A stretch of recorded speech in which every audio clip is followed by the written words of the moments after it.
Há umas semanas atrás eu chamei 12 jovens aqui na frente, de várias idades, e perguntei: se eles fossem mudar o mundo, se eu falasse para você, ó, essa galera aqui vai mudar o mundo, o que você diria?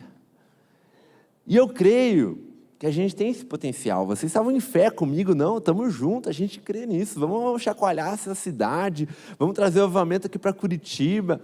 E é isso, irmão, a gente precisa vivenciar isso. A gente precisa clamar todos os dias, ter fé de que se eu influenciar um, que já influencia outro, assim vai. 12 jovens já mudaram o mundo uma vez. O que nos impede? O que nos impede de decidir trazer diferença para onde a gente vai? E eu creio que a gente pode mudar o mundo, eu creio que a gente pode mudar o bairro Alto, amém? Amém. Tem uma rapaziada que começou a fazer isso na semana passada no evangelismo, e eu queria chamar eles aqui para contar alguns testemunhos. Então, se você estava no evangelismo semana passada, vem aqui no palco, eu quero ouvir você. Vamos receber eles com uma salva de palmas. Chega mais, galera. Pode pôr a foto deles, que é uma que está na vertical. Vieram semana passada, para você que não sabe, teve evangelismo do nosso Ministério de Evangelismo. Chega mais. Pode vir aqui no meio, bem bonitinho. Pode olhar lá para frente, obrigado. Sorri a cena agora, sim. Oi. E eles tiveram ali algumas experiências que eu queria que vocês ouvissem. Eles vão compartilhar rapidinho, conforme a gente combinou. Amém. Pois bem. Boa noite. Boa noite. Como é que vocês estão? Enfim, algo que o senhor estava me tocando muito é que eu não podia tentar fazer as coisas pelo meu próprio braço, mas que eu tinha que deixar o Espírito Santo me guiar. Então eu cheguei assim já no evangelismo, não, eu tenho que deixar o Espírito Santo me guiar. Então teve uma hora que eu estava esperando assim, o Erics, que estava com nós, o assessor, então ele foi e falou, eu estava pensando em evangelizar um lugar ali dentro, um negócio assim de fazer manicure e as coisas assim. E daí eu estava assim encarando, ele falou, o que você acha da gente ali dentro? Eu falei, eu acho que é uma boa. Daí ele falou, então vai só você. Eu falei, só eu? Tá bom. Então fui só eu lá evangelizar, eu fui orando em línguas já, caminhando para lá e pedindo para o Senhor uma direção. Que quem Ele quisesse que eu falasse, quem fosse, que Ele me trouxesse como e quem falar. Que eu fosse totalmente guiado pelo Espírito Santo. Então, eu entrando lá, teve uma mulher que estava saindo. Eu perguntei, Senhor, é essa mulher? Ele falou, não. Então eu fui falando em línguas, abri a porta, fechei, entrei lá falando em línguas. Vi tinha uma outra mulher lá, fazendo unha, daí eu pensei, será que é ela? E o Senhor falou que não era. Quando veio, eu olho para a direita, uma mulher na mesma hora sai de uma porta e eu sinto uma convicção no meu coração falando, essa mulher que eu tenho que orar. E ela já era cristã, mas então eu chamo ela, eu falo com ela, e ela pergunta o que eu queria, se eu queria, sei lá, agendar alguma coisa assim, não sei. Daí eu fui e falei para ela que eu queria orar por ela. Então ela falou que a irmã dela tinha acabado de fazer uma cirurgia e estavam buscando receber o resultado, mas estava demorando para receber o resultado dessa cirurgia. Então ia demorar e ela falou para que eu orasse, que desse tudo certo com a irmã dela e que saísse o resultado logo e que fosse uma coisa boa. E eu terminei de orar por ela, ela começou a assim, abrir o coração dela e falar comigo, falando que era exatamente o que ela precisava. Isso mostra que não só as pessoas perdidas precisam de nós, não só as pessoas perdidas precisam que a gente chegue e fale, mas também às vezes pessoas que já estão na casa precisam de oração, precisam de alguém que as acolha. E bem nessa hora que eu cheguei, ela falou que estava precisando disso, que ela tinha acabado de receber a notícia, ela estava bem abatida.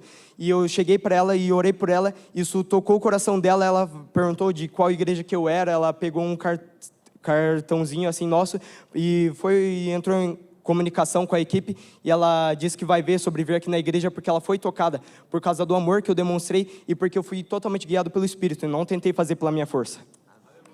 Amém. Boa noite, Live Spark! Tudo bom? Então, pessoal, estava o Lucas Borges, minha melhor amiga Ana e eu nas ruas. Estava passando por um prédio e nesse exato momento eu vi um homem trabalhando no portão. E eu fiquei olhando, assim, andando, assim, olhando para ele. Eu falei, Senhor, é esse, Senhor, é esse. Nisso eu senti a ardência no meu coração, é esse, vá. Nisso falamos com ele, ele precisava de um aluguel de casa. Nós oferecemos uma sugestão de aluguel de casa para ele. E nisso, damos o cartãozinho, começamos a falar com a família dele, da família dele, da vida dele. E nisso, quando estava no finalzinho, eu falei, Senhor, eu quero orar pela vida dele, eu posso orar? Daí nisso senti mais arder, eu falei, eu vou orar pela vida desse cara. Orei, e nisso ele se emocionou, assim, ele quase derramou em lágrimas. Eu falei, Senhor, obrigado, Pai, porque o Senhor me usou para tocar a vida de um homem que lá na frente pode ser a resposta de uma geração inteira também. E é isso aí. Boa noite, Live Spark. O que eu queria compartilhar não é muito bem um testemunho, mas é algo que a gente tem que aplicar na nossa vida diária. Muitas vezes, quando a gente pensa em evangelismo, a gente pensa em chegar, olá, você quer ouvir a palavra do Senhor? E a gente já pensa muitas vezes das pessoas falando, não quero, obrigada, estou apressado. Mas quando a gente estava tendo a sessão de evangelismo nessa semana, o que me impactou muito foram que os meninos chegaram para um cara que estava limpando o terreno na frente do comércio dele, estava tirando as cascas de uma árvore, e eles começaram assim, você quer ajuda? O senhor precisa de ajuda? E aquilo mudou muito meu coração, e o Senhor começou a ministrar muito comigo, que o evangelismo não é só chegar e falar, posso orar por você, ou, Deus tem uma palavra para você, Deus me dá uma palavra de conhecimento, mas também é nos servir. Muitas vezes a gente fala sobre o servir aqui na igreja, mas, na verdade, também temos que servir as outras pessoas, porque a Bíblia nos ensina isso, amar o próximo. E servir é uma forma de a gente amar o próximo também. E ser as mãos de Jesus aqui na terra, porque enquanto nós estamos servindo aos outros, nós estamos servindo a Jesus. E é isso. Muito obrigado, gente. Deus abençoe a vida de vocês.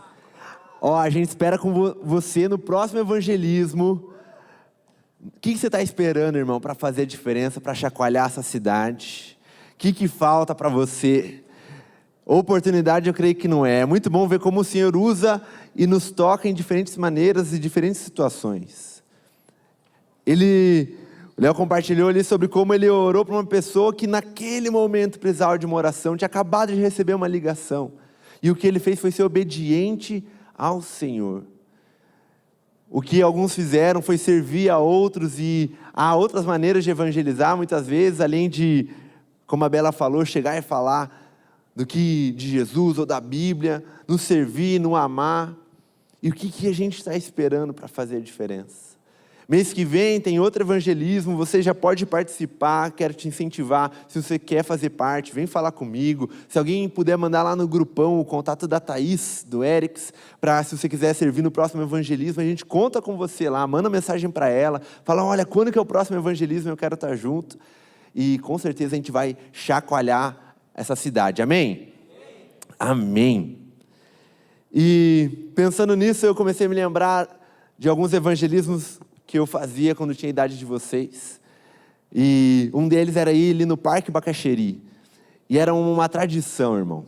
Era domingo de ceia, antigamente não tinha culto de manhã no domingo, mas no culto da ceia tinha. E daí a gente vinha aqui para a ceia, ceiava, servia no teen, no kids, no que precisasse. E depois a gente se reunia para se preparar para o evangelismo. A gente orava uns pelos outros, orava por cura. E então a gente saía a pé, lá para o Parque Bacaxeri. Eu vi dar ali mais ou menos uns 3 quilômetros. É uma pernadinha boa. E quando está sol, então, nem se fala. E a gente ia lá, chegava, tinha uma pane, que tem até hoje, ali perto. A gente comia uma coxinha, o que dava, os trocados, a gente juntava as moedas, partia o pão, agradecia, e ali começava o primeiro milagre, que era alimentar 15 adolescentes. Depois disso, a gente ia até o parque e se dividia em duplas, trios. Às vezes fazia um mini culto, depois saía evangelizando, alcançando, orando por cada um. E como isso me marcou, cara? Eu lembro de testemunhos até hoje de pessoas que eu orei, que foram tocadas, alcançadas. Quantas pessoas eu pude tocar que estavam lá no parque falando, irmão, eu pedi um sinal para Deus. E eu vim aqui no parque clamando, Deus, se você me ama, me dá um sinal. Como é bom poder ser resposta de oração. E a única coisa que a gente precisa fazer é ser obediente. Tem a foto ali da época que eu mandei? Vocês vão ver ali a rapaziada que a gente se juntava, ia lá para o parque. Galera 30 quilos atrás. A gente ia ali no parque, fazia um louvor com gente que nem era da música, mas se virava ali com o que tinha, pode passar outra também. A gente evangelizava, andava de skate falando de Jesus, descia lá o negócio de rolimã, evangelizando a galera, fervendo muito. Quero ver se achar eu e a Lou aqui nessa foto. Muito bom. Irmão, foram épocas que me marcaram, porque depois disso, a gente evangelizava, pode tirar porque já vamos fazer figurinha, obrigado. A gente evangelizava, a gente servia aqui no culto, ia para o parque, orava, evangelizava as pessoas, depois voltava aqui para o culto da noite, e servia de novo, e compartilhava testemunho. Irmão, nada disso eu me arrependo. Tudo isso eu dou glória a Deus por poder fazer parte da obra dele. Como é bom poder fazer parte da obra do Senhor. Como é bom ter essas lembranças. Eu gastei a minha juventude para Jesus. Eu ainda estou gastando, em nome de Jesus, sou jovem. Como é bom gastar a juventude para Cristo, cara. E nessa mensagem hoje, eu quero te falar o que te impede de salvar uma cidade. O que te impede de alcançar o seu colégio, de alcançar as pessoas à sua volta. O que te impede de salvar toda uma cidade. Para isso, algo que eu orei, a gente estudou e queria compartilhar com vocês hoje é sobre a história de Ló. Quem aqui conhece Ló? Não Jó, o cara que sofreu lá um monte e tal. Ló. Vou resumir a história para você. Lá em Gênesis 13, Abraão todo mundo conhece? Ok, Abraão, cara top e tal, da Bíblia. Enfim, vou resumir mais. Então Deus fala para Abraão, irmão, sai da sua terra. Você vai para um lugar que eu vou te mandar. E Abraão sai e ele leva Ló com ele, que era seu sobrinho. Não se sabe ao certo se era por compaixão, se era por amor, se era por cuidado, mas ele levou Ló. E lá em Gênesis 13, acontece uma separação entre os dois. Os bens dos dois começam a crescer e os servos deles começam a brigar entre eles. Os pastores de Ló brigam com os pastores de Abraão. Então Abraão fala o seguinte, Ló, é o seguinte, para a gente não ter mais briga, olha aí para o horizonte, escolhe um lado e vai. Onde você for, deixa você escolher primeiro. Onde você for, eu vou para o lado contrário. Se você for para a direita, eu vou para a esquerda, e está tudo certo, vá na paz. Mas para a gente evitar essas brigas. E então Ló vai em direção a uma cidade que talvez você já ouviu falar, em direção a Sodoma. E ele vai para lá porque a Bíblia conta que ele olha para aquela direção e ele vê campos verdes, ele vê uma paisagem bonita, e ele fala, vou para lá. E então Abraão fica para o outro lado, e lá em Gênesis 18, Deus vai almoçar com Abraão. Olha que da hora, irmão. Imagina você na hora do almoço. A Bíblia conta que estava um sol de rachar, lá em Gênesis 18, um sol. E de repente chegam 3 manos, Deus e 2 anjos, 2 guarda-costas, 2 brother dele. E eles chegam lá e Abraão fala, irmão, senta aqui, vamos almoçar. Deixa eu te servir aqui, te preparar um boi da hora, preparar um churrasquinho bom. E a Bíblia conta, e isso me fascina, que Deus decidiu contar os seus planos a Abraão. Olha a intimidade do cara. Ele olhou para Abraão e falou, eu não vou deixar de contar o plano para esse cara que vai ser pai de multidões. E olha a intimidade deles. Então, Deus conta para Abraão, irmão, tem umas cidades aí que estão pecando demais. Elas estão passando do limite. E eu vou destruir elas. Que era Sodoma e Gomorra. Talvez você já saiba o final dessa história. Abraão, não se sabe porquê, mas imagino que pensando que seu sobrinho estava por lá, falou, não, Deus, vamos fazer o seguinte, você vai destruir a cidade inteira. E os justos? E se tiver lá 50 justos? Você vai destruir uma cidade inteira e até os justos? E Deus fala, não, Abraão, se tiver 50 justos, eu poupo a cidade. Abraão pensa um pouquinho melhor, fala, na verdade, 45. Se tiver 45 justos, o Senhor poupa a cidade. E Deus fala, Abraão, claro, se tiver 45 justos, eu poupo. Abraão fala, não, na verdade 40. Pode ler lá. Na verdade 40, Deus, 40, se tiver 40, não, beleza, 40 eu poupo. Deus, na verdade, se tiver 30 você poupa a cidade? E o Senhor fala, claro, Abraão, se tiver 30 eu poupo. Abraão repensa e fala, Deus, pensando bem, se tiver 20 justos, você poupa a cidade.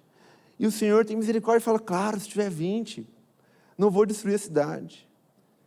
Então Abraão deve ter feito aquela carinha, falar, Deus, não fica bravo comigo, mas se tiver 10 justos, já sabendo o nível da cidade, começou a fazer as contas, 50 é demais, 20, 10, se tiver 10 justos, o Senhor poupa aquela cidade. Então Deus fala, claro, Abraão, se tiver 10 justos, eu poupo aquela cidade. E ele então envia aqueles brothers que estavam com ele, os anjos, para ir para Sodoma. E eles chegam lá e eles encontram na porta da cidade Ló. No portão da cidade. Quem normalmente vai para lá são pessoas de influência. Quem senta no portão, normalmente é alguém que está dando um conselho, que está resolvendo conflitos na cidade. Então, Ló percebe que chegam ali 2 pessoas e ele convida para dormir na casa dele. Primeiro os anjos se recusam e tal, mas Ló insiste, não, vamos lá em casa, vamos ficar lá em casa. Então os anjos entram para a casa de Ló. E a Bíblia conta que tamanha a perversidade daquela cidade, pessoas começam a bater na porta, querendo saber quem está na casa de Ló, porque queriam ter relação com aquele povo. Olha que absurdo. Ló começa a se desesperar, oferece as suas filhas para eles deixarem aquela casa em paz. Olha o extremo que chegou. E então os 2 anjos se enfurecem com a situação. Eles cegam todos aqueles que estão à volta e falam para Ló, é o seguinte, cara, você precisa fugir. Pega a tua família e foge, que o Senhor vai destruir essa cidade, tamanha iniquidade que está aqui. Ló então fala, não, deixa eu chamar os caras que iam casar com as minhas filhas. E ele então corre e fala, irmão, é o seguinte, o Senhor vai acabar com essa cidade, você precisa sair daqui, você precisa fugir. E os caras riem da cara de Ló. Fala, irmão, você está viajando. E então, Ló pega a sua esposa e suas 2 filhas e fogem da cidade. Saem correndo, largam tudo. Porém, os anjos deram uma instrução. Ao saírem da cidade, não olhem para trás. E quando eles estão correndo, saindo da cidade, e que o Senhor ia destruir, a esposa de Ló acaba olhando para trás. Não sei se por dor, por saudade daquela terra, por dificuldade de abrir mão daquilo. Mas por ela ter desobedecido ao Senhor, ela se transforma numa estátua de sal. E a história vai se encaminhando para o fim. Um fim terrível. De Ló com suas 2 filhas numa caverna. Olha a situação, irmão. Esse é o resumo, você pode ler lá Gênesis 18, 19. Mas olha que situação, um cara que estava andando com Abraão, que estava em Canaã, cara. Eu não sei você, mas se eu estou com Abraão, eu estou tendo briga, eu falo, gente, deixa disso. Vamos ficar aqui tudo certo. Somos um povo da paz, para que brigar? Mas não, eles saem da cidade. E por não haver 10 justos, o Senhor destrói aquela cidade. O que você faria para salvar a sua casa? O que você faria para salvar o seu colégio? A sua faculdade? Então você fala, nada, pode chover, destruir, segunda não tem aula, é nós. O que você faria para salvar uma cidade? Se dependesse de você, haveriam 10 justos naquela cidade? O que nos impede de influenciar a nossa casa, pessoas à nossa volta? O que nos impede? Como eu falei, Ló estava no portão da cidade. Isso é um lugar de influência. A gente aprende na Bíblia que isso é um lugar de quem não está ali como estrangeiro, está ali exercendo uma certa influência, dando talvez conselhos, decidindo questões da cidade importante. O que eles estavam fazendo era se adaptando a Sodoma e Gomorra. Ló não estava vivendo como um peregrino, como alguém que não tem a sua pátria aqui na terra. Ele estava olhando ali falando, não, eu acho que eu me adapto aqui. Eu consigo viver, e de repente ele estava já encaixado, rodando no sistema daquela cidade de Sodoma. E olha como acontece, ele, antes de ir para essa cidade, ele olha para os montes, ele vê então a plantação verde, ele vê uma paisagem bonita e ele vai para lá. E a Bíblia conta que ele monta suas tendas perto da cidade. Mas olha que doido, de repente passa um tempo e ele já está na cidade. Você fala, tá Gui, o que eu tenho a ver com isso? Quantas vezes nós começamos a pecar por uma pequena concessão? Começamos a nos afastar do Senhor por uma pequena mudança. Uma pequena mudança de direção. Uma pequena concessão, falando, não tem problema. Eu vou estar aqui perto da cidade, mas eu não vou fazer parte da cidade. Não, Gui, eu vou sair com aquela galera, mas não que eu vou fazer as coisas com aquela galera. Ele foi influenciado pelo aquilo que o olho dele poderia ver, que era a riqueza daquele lugar. Mas ele não viu espiritualmente o que era aquele lugar.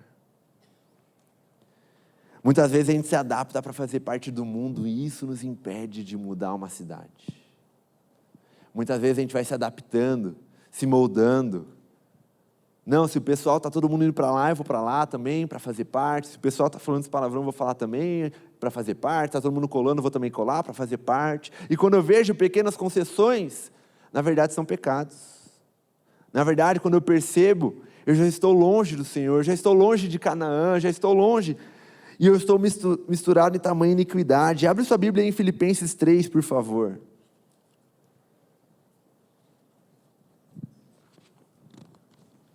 Filipenses 3, versículo 18.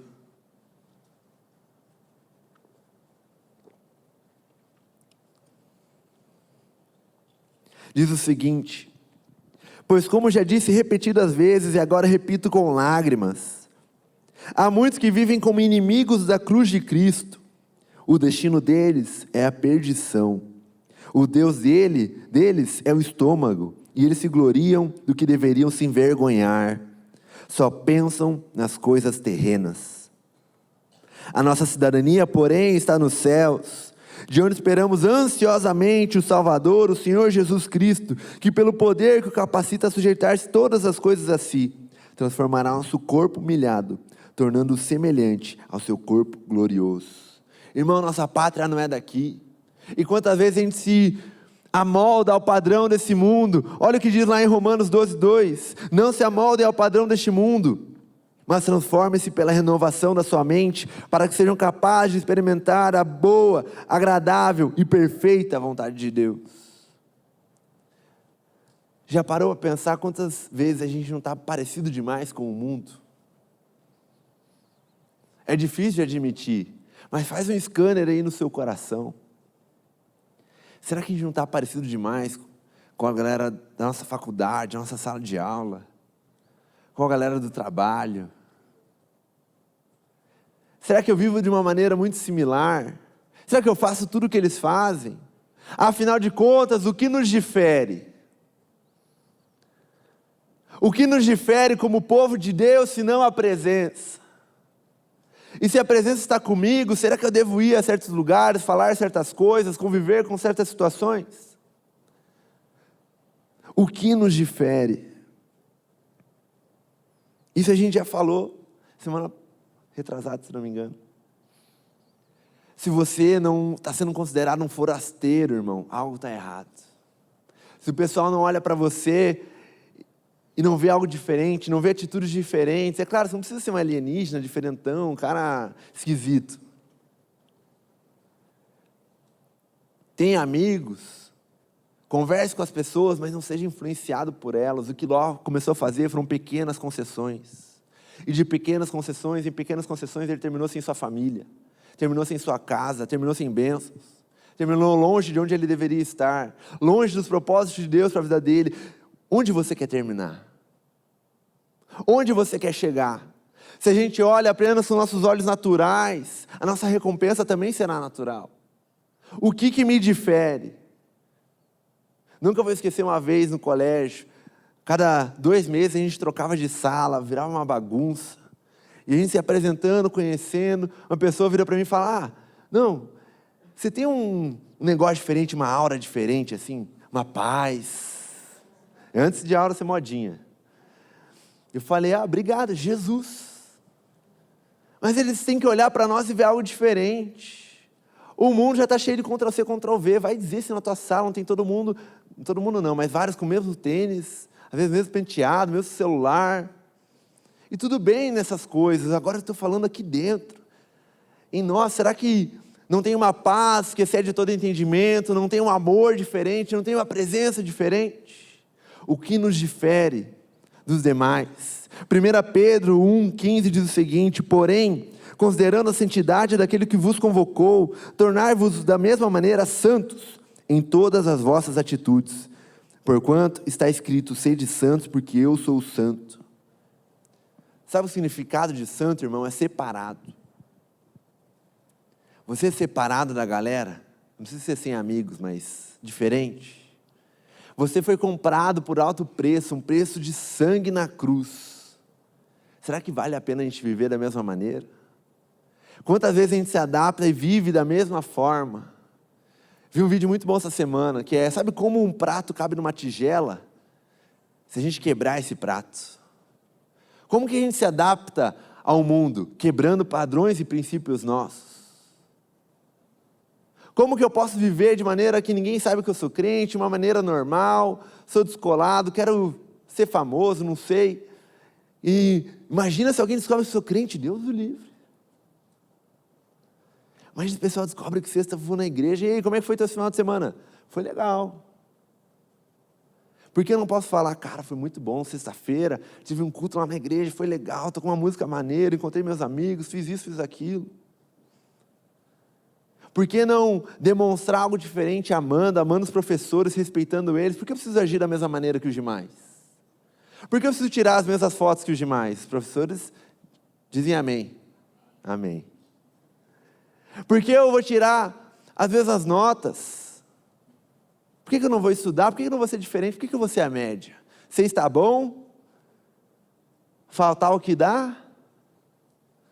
E torcer para passar. Por que não ser diferente? Por que nas minhas atitudes, no intervalo, não mostrar algo? Por que não ser um aluno exemplar? Por que no meu intervalo alguém falar, não tenho lanche, irmão? Tenho metade da metade de um pacote de bolacha, vamos agradecer a Deus, amém. Ô irmão, tá aqui, Deus te abençoe, deixa que isso toque a sua vida. Por que alguém quando fala que está com dor de cabeça, a gente fala, deixa eu orar por você? A gente só fala, pede para ir embora. O que nos difere, se não a presença, o que nos difere do mundo, se não um povo que é santo, separado deste mundo? Pode falar, Gui, Jesus andou com pecadores, e sim, todas as vezes havia salvação e milagre. Ande com pecadores, sempre com essa visão, ali tem que ter salvação e milagre. Se for para andar com ele, para fazer tudo igual, o que nos difere? Eu preciso reconhecer, e muitas vezes esse é o primeiro passo, porque o erro talvez, pensa comigo, que Ló foi com a sua família para lá, e a família não conseguiu prevalecer diante daquela cultura daquela cidade, eles foram influenciados, eles não tinham a força talvez, para influenciar outros. De fazer um parênteses até, Ló é citado em 1 Pedro como um homem justo, Ló era um homem justo. O problema é que ele não influenciou nem sua família, nem as pessoas à sua volta. E então a família dele está lá e provavelmente foi influenciada pela maneira de viver. Você vê depois o que as filhas fazem depois com o pai. Cara, é catastrófico essa história. E o erro não está em eles não terem força para resistir à tentação. O erro está em eles não saberem que não tem força, não reconhecer que não tem força, que depende do Senhor. O erro não está em eu caí, eu sou fraco, eu não tenho força. O erro está em não reconhecer que eu não tenho força. Porque eu sei que eu não tenho e eu preciso do Senhor me capacitando, eu preciso da presença dEle. O erro, muitas vezes, é não depender de Deus. É ir para o meu colégio da mesma forma todo dia, sem orar todo dia, viver uma vida como a de todo mundo, e achar que eu vou vencer o pecado, e achar que eu não vou ser influenciado, e achar que eu vou estar numa roda e vou influenciar.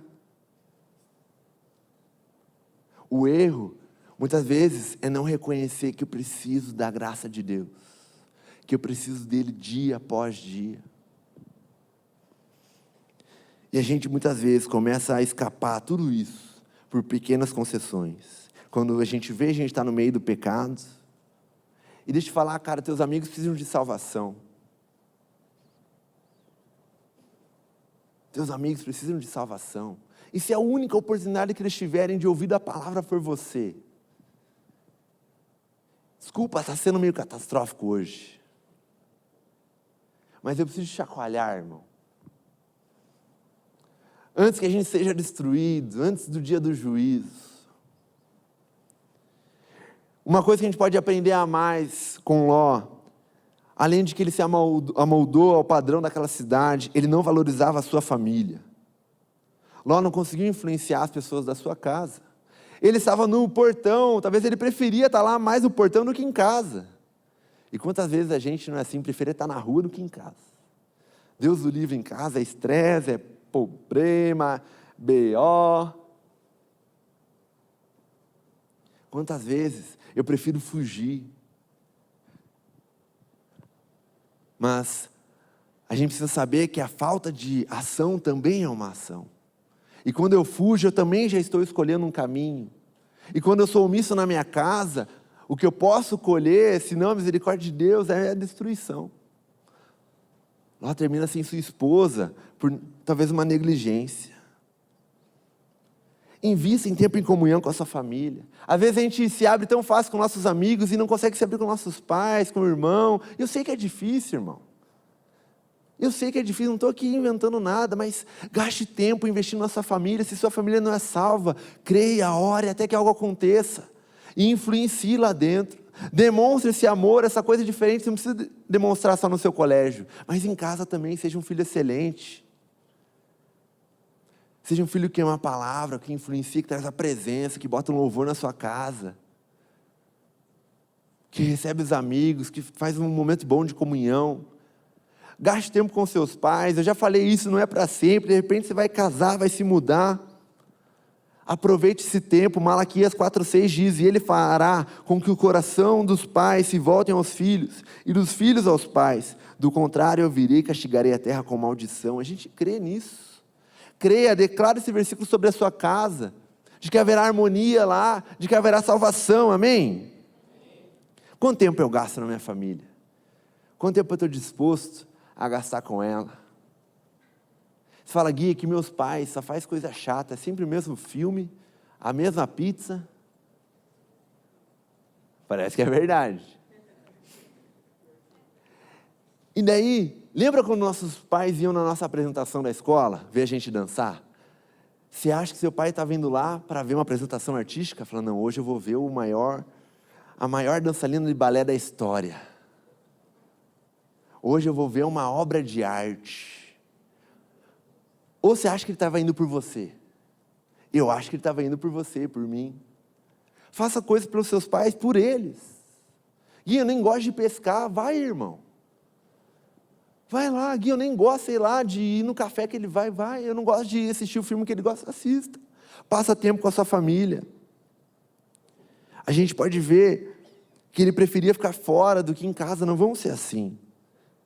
A gente consegue ver que a família dele estava perdida quando ele ofereceu suas filhas.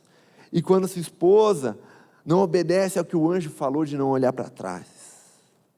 Hoje nós temos a oportunidade de ser influência na nossa casa. Hoje eu e você, a gente pode escolher, eu quero ser influente, eu quero levar a presença para lá. Amém? Amém. E para a gente fechar, o que faltou muitas vezes para Ló é a falta de discernimento. Como eu falei no capítulo 13, ele olha para os campos, e então ele vê o que mais o agrada. E ele vai para lá. E como eu falei, de repente ele está dentro da cidade. Ele tomou uma decisão sem buscar uma direção, um conselho. Quantas vezes a gente não faz isso? Eu escolho um caminho sem sabedoria, um caminho sem conselho, um caminho sem buscar o Espírito Santo. Deus, será que eu preciso fazer isso? Será que eu faço isso ou não? Será que eu respondo dessa forma ou não? Será que eu vou nessa festa ou não? Será que eu preciso ir nesse rolê ou não? A gente não busca o Senhor para tomar decisão, mas quem é guiado por olhos naturais alcança destinos materiais apenas. E eu não quero ser guiado apenas pelo que eu vejo, campos verdes. Eu quero ser guiado pela presença, que a presença do Senhor vá à frente, vá me guiando, me direcionando. Eu quero ser guiado como Jesus, de que ia a diferentes lugares, mas influenciava por onde passava. Eu quero ter um coração que teme a Deus. Muitas vezes nos falta sabedoria, cara. Vai dizer. Não nos falta sabedoria muitas vezes? A gente é novo, está aprendendo, a gente erra, tropeça. Falta sabedoria, a gente está aprendendo. Mas sabia que há um lugar, há uma fonte de sabedoria inesgotável? Sabia que há um lugar que a gente pode pegar a sabedoria para nós? É o que a Bíblia fala. Para a gente orar clamando por sabedoria. Peça para Jesus, irmão. Está precisando tomar uma decisão difícil, sei lá, vai se mudar, quer orar com a sua família, ou está passando uma decisão pequena. Será que eu vou em tal lugar ou não? Clame, leia a palavra, busque a voz do Senhor, busque por sabedoria, peça por sabedoria, busque conselhos. Provérbios 11:14 diz, não havendo sábios conselhos, o povo cai, mas a multidão de conselhos, a segurança ou a sabedoria. Irmão, busca conselho, pergunta para quem é mais velho, pergunta para os seus pais, pergunta para um obreiro, para o seu líder.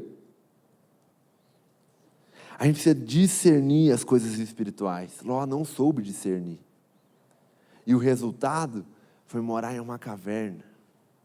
Eu quero corresponder ao Senhor. Deus, o que depende de mim para alcançar essa cidade? Deus, o que depende de mim para alcançar as pessoas à minha volta? Deus, o que eu preciso fazer? O que eu preciso abrir mão? O que eu preciso falar?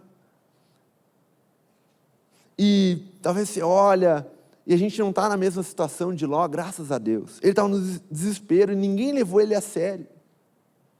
Ninguém levou ele a sério. Talvez você está pensando, Gui, como é que eu vou chegar na minha sala de aula? De repente, depois das férias, estou mudado. Não passo mais escola, não falo mais palavrão, vou até aprender violão, puxar um louvor. Galera, não dá. Por quê? Porque muitas vezes a gente já está tão inserido naquele meio que fica difícil de sair. A gente sabe como é. Mas o que o pessoal não viu em Ló, talvez foram frutos de arrependimentos. E hoje eu e você podemos demonstrar isso. Seja onde quer que a gente esteja. Posso estar agora chegar na minha sala de aula diferente, falando, cara, pois é. Mudei. Tive encontro com Jesus, ou não faço mais isso. A galera não acreditou nele porque não teve tempo para ver ele mudar. E o que nos difere hoje é que talvez a gente tenha um pouco mais de tempo. Graças a Deus eu acredito que não vai cair agora uma chuva de enxofre e destruir Curitiba. A gente tem tempo, a gente tem um pouco mais de tempo, mas deixa eu te falar, não é muito mais tempo não. Deixa eu te avisar, a gente tem mais tempo, eu acredito que sim, mas não é muito não. Essa história talvez pareça muito dramática, mas a gente sabe que haverá um juízo, que haverá um fim, e quem não se prostrar, quem não se render ao Senhor, quem não pedir perdão pelos seus pecados, entregar sua vida a Cristo, enfrentará o juízo, e graças a Deus, porque não é eu e você que julgamos, é o Senhor. Mas o que depender de mim, Deus, o que eu preciso fazer para que meus amigos não enfrentem um juízo de destruição e passar a eternidade longe do Senhor? Deus, o que eu preciso fazer para minha família não viver a eternidade longe de Ti? Eis-me aqui, Jesus. A gente tem um pouco mais de tempo, mas não muito. E eu quero te convidar a gente sair daqui decidido a aproveitar esse tempo que a gente tem para ser diferente, para não ser como Ló e viver dia após o outro da mesma maneira, sendo influenciado pelos outros, mas a viver influenciando e levando a salvação. Quero pedir para você ficar em pé no seu lugar.